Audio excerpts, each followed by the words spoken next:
doing a Gen 2 Chevy Volt transmission fluid service. There's the car. I'll show you the pertinent parts here. So we're under the car. I've removed the undercovers. Right here is the drain plug. And there's our fill plug right there.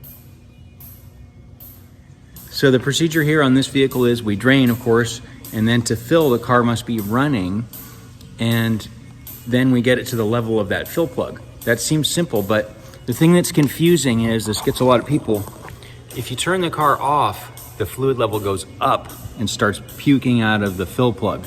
So you would think running or not, maybe the fluid a little, but you're not sure which way. Well, I'll tell you, when it's running, it sucks a whole bunch of fluid up into the trans. So if you turn the car off, it all dumps down, and then your level will be wrong if you use that as the time when you set the level, or you can spill a lot of fluid. So we need to have the car kind of warmed up and running, and we need to sort of guesstimate how much to put in.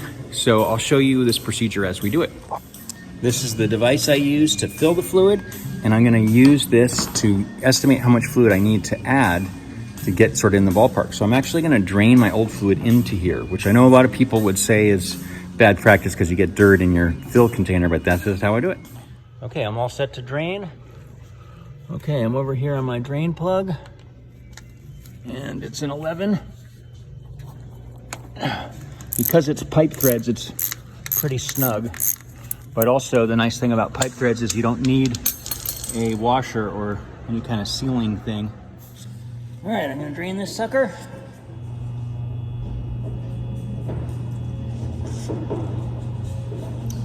Looks like pretty black old fluid. This car has about 110K on it.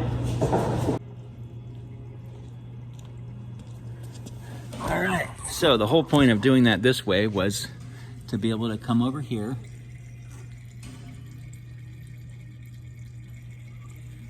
and draw this line.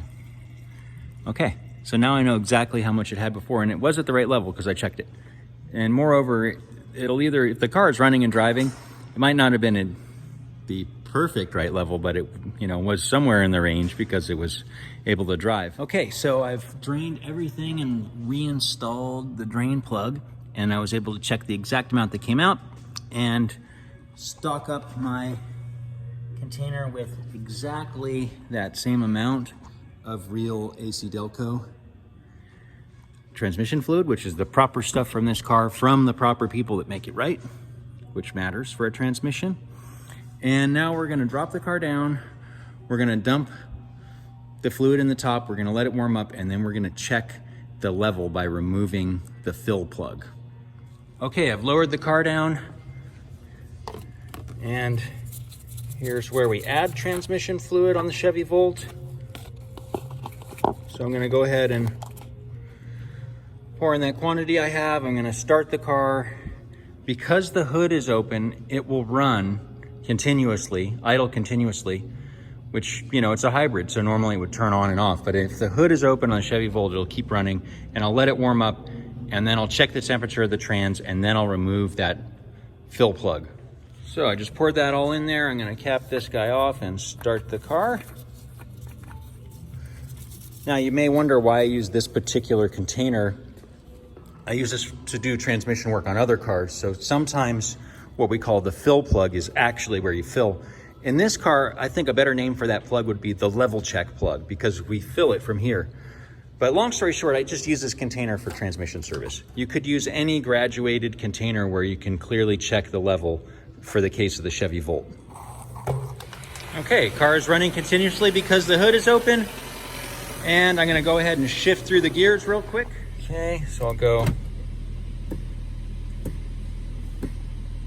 I have my foot on the brake, of course.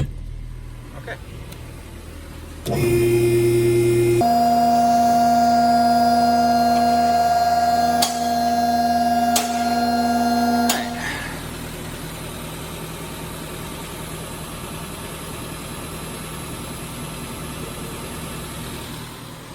So it's gonna take quite a while for this transmission to warm up to the 113 to 131 range.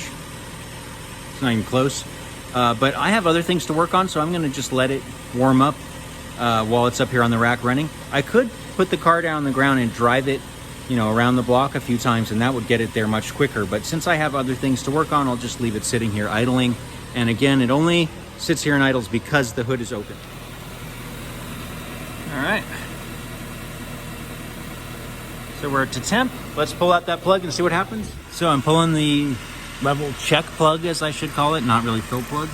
And it's most people's intuition to turn the car off, but we have to check it running on this car. If we don't, we're getting completely wrong level.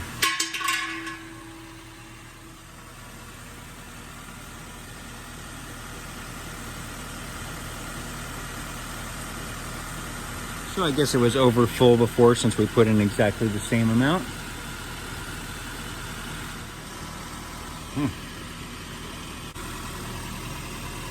And I'm just gonna cap it off now. All right, the last part of this service is a test drive. I don't anticipate any issues. We extended the life of the transmission on this car, which is extending the life of the car. Once the transmission goes out, the car many times goes to the junkyard. The manufacturer calls this lifetime transmission fluid. That's true if you consider the lifetime 100,000 miles. This car had 100,000 miles and the transmission fluid was deep black and lumpy. So it really needed this service. It was pretty easy, and now this car's transmission fluid is refreshed.